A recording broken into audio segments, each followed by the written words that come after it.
Imagine growing up with a father who is recognized globally as the demon who breathes fire and spits blood. An average kid would be terrified just thinking about it.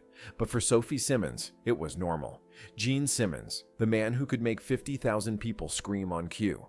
But to Sophie, he was just Dad, a complicated, extraordinary figure who somehow managed to be completely present and impossibly unreachable at the same time. Losing a parent, whether temporarily or not, can feel like your entire world has been pulled out from under you. A heartbreak that leaves behind a hollow space full of confusion and self-blame. It's a feeling Sophie Simmons knows all too well. To this day, she feels the pain and confusion as if it had happened yesterday. That kind of emotional baggage is hard enough for any person to carry. But for Sophie, it came wrapped in glitter, platform boots, and fire-breathing theatrics, because her dad was the famously outrageous frontman of Kiss. After staying fairly quiet about the matter, Sophie Simmons has finally started to open up about her one-of-a-kind upbringing. Growing up. Simmons, for any rock and roll fan, growing up in the Simmons household might be a dream come true. Getting to attend concerts around the world, meeting renowned celebrities at the most random of times, going on tour, being related to, and living with a man who made a career out of turning chaos into entertainment. As with everything, though, the truth is actually a lot different than what it seems. In Sophie's words, even though people expected their house to be all wild parties and loud music, it was actually a lot more bland than her friends' homes. While millions knew her father as an icon of the rock and roll world, Sophie grew up with a different version of Gene, who enforced bedtimes, asked about homework, and had an unwavering belief in discipline. Sophie recalled, "He was way stricter than any of my friends' parents. He didn't just set rules, he believed in them." The man beneath the makeup. Despite being the face of a band known for excess, Gene Simmons didn't drink, do drugs, or allow either in the house. For someone who built an empire off of rebellion, his parenting style was surprisingly conservative, rooted more in structure than spontaneity. The reason for that was mostly because of his own upbringing. Born Chaim Witz in Haifa, Israel, Gene Simmons was the son of a Holocaust survivor. He was raised by his mother, who had lost her entire family in Nazi concentration camps and had to start from scratch as a single mom in a foreign land. A story like that doesn't fade with time. Rather, it becomes a part of who you are. The feeling of knowing you could easily lose everything you have wasn't theoretical. It was inherited by Gene. He always said the world doesn't owe you anything. Sophie said, "You have to earn your place." His philosophy became the basis of her childhood. Though the family obviously never struggled with money, it was never something they threw around with absolute necessity. Fame wasn't something to be worshipped. Sophie and Nick, her older brother, grew up knowing the importance of hard work, no matter how privileged their starting point was. He'd tell us, "I'm rich, you're not." Sophie laughed. It was his way of keeping us grounded. And honestly, it worked. A masterclass in branding discipline wasn't the only lesson Gene left his children with. Watching her father build the Kiss brand into a global empire gave Sophie an intimate view into something very few children get to witness: the birth of a world-famous business. Kiss started off as a band but turned into a merchandising machine. Everything from lunchboxes to caskets were sold with the logo slapped onto them. Sophie learned a very valuable lesson early on. It was much less about the flash as it was the strategy. I watched him turn an idea, just a name and a look, into this massive worldwide brand, she said. It was like being raised inside a business school. Sophie's own approach to her career was greatly tainted by this education. Long before she knew what path she'd take, she knew how to think like a brand builder, how to turn creativity into something tangible, and most importantly, how to separate the persona from the person. Welcome to reality. The A&E reality show, Gene Simmons' Family Jewels, gave a real look into the Simmons household and aired their lives to countless viewers between 2006 and 2012. Sophie described it as weird, but also kind of normal. For us, anyway. The show came out when letting cameras into your home still felt really risky, before there was ever a hype for reality TV. Sophie, who was a teenager during much of the filming, grew up under the watchful eye of not just her parents, but an entire audience. There were perks, of course. She got to experience things most kids only dreamed of, like traveling the world and meeting fascinating people. But there was also an insane amount of pressure. Constant filming meant constant criticism. Going to a school dance was already nerve-wracking, she said.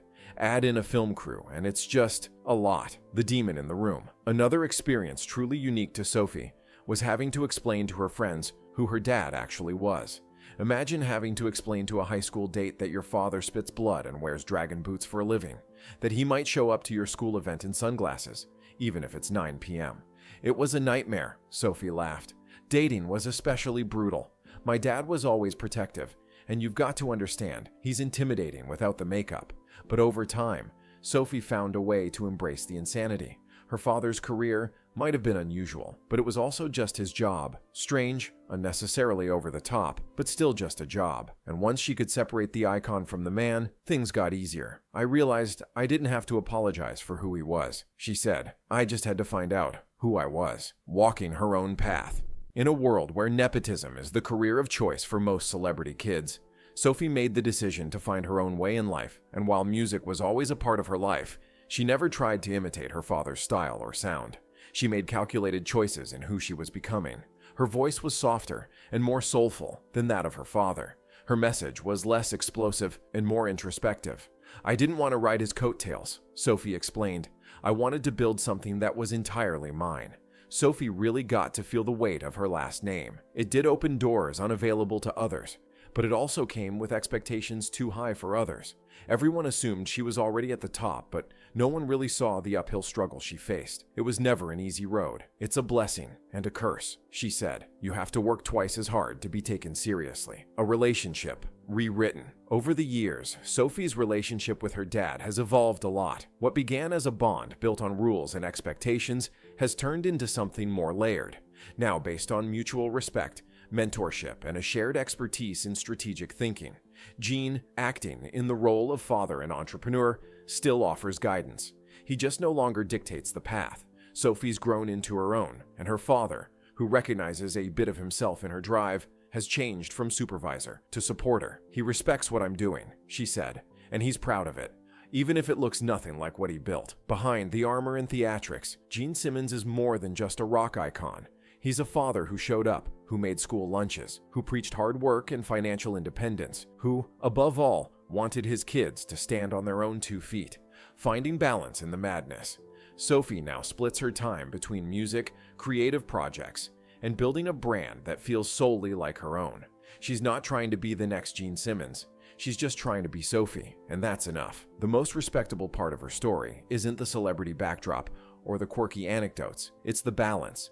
The way she's learned to live with the contradictions. A father who was both fire-breathing demon and a loving disciplinarian. A childhood spent in the spotlight, but rooted in old-world values. A surname that carries weight but doesn't define her. People expect me to be this wild child because of who my dad is, she said. But really, I'm kind of a nerd. I like structure. I like peace. Maybe that's the most surprising thing of all. Beyond the spotlight, Sophie isn't chasing trends. She's not interested in flash. She's focused on staying true to the slow, intentional path she's built, shaped by both the chaos of her upbringing and the clarity she's found as an adult. There's a quiet confidence in her now, a sense that she's no longer asking herself what she did wrong, but rather she's wondering where she will go from here on out. At the end of the day, her story isn't about being the daughter of a rock star. It's about becoming someone in her own right, someone thoughtful and grounded who's learned how to navigate fame without being consumed by it. The truth is, behind every fire-breathing father and every chaotic childhood moment, there was a girl who was paying attention, listening, learning, becoming, and now finally speaking in her own voice. The story of Sophie Simmons was never about the spectacle. It was about the silent power of choosing your own path and finding your true self, especially when the world thinks it already knows you. Despite having a last name that came with assumptions and a father whose shadow went on and on, she didn't shrink under its weight. She learned how to walk beside it, through discipline, humor, and heartbreak. Sophie has done what many with far fewer obstacles still struggle to do. She's found peace in complexity. She's made space for contradictions and crafted a life that's both rooted and free. Her path isn't paved with the loudest applause. It's quieter than you'd expect, but it's hers, every step of it. Because in the end, Sophie Simmons isn't just the daughter of the demon. She's the author of her own story, one that's only just begun.